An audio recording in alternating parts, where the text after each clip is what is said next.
நிறுவனரையா கொடுக்கக்கூடிய வழிகாட்டுதலை நம்முடைய சங்கம் கொண்டு செல்லும்.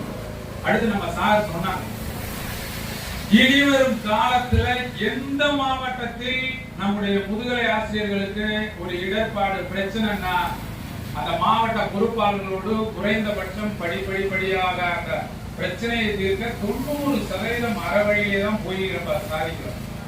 முடியாத பட்சத்தில் இனி ஒவ்வொரு மாவட்டத்திலும் இடர்பாடாக எந்த மாவட்ட ஆட்சியர் முதுகலை ஆசிரியர்களையோ அல்லது மாவட்டத்தினுடைய முதன்மை கல்வியாளர்கள் பணி விதிகளுக்கு மாறாக பேசினால் மிரட்டினால் நம்முடைய சங்கம் முதல் போராட்டத்தை அறிவிக்கக்கூடியதாக நம்ம சங்கம் இருக்கும். அதை பத்தி நீங்க கவலைப்படவே தேவை. முதுகலை ஆசிரியர் பணி தொகுதியை அவ்வளவு கிள்ளி தீரையாக அவ்வளவு மிக எளிய முறையில் யாரும் இனிமேல் எதுவும் பேச முடியாது. அதை இனிமேல் இந்த சங்கம் வேடிக்கை பார்த்து கொண்டிருக்காது. நம்முடைய போராட்டங்களுக்கு முதல் இதுதான் எல்லாம் சொல்லுவாங்க, இனி வரும் போராட்டங்கள் எல்லாருமே மிக சிறப்பா உரிய காரண காரியங்களோடு நம்முடைய போராட்டம் இருக்கும்.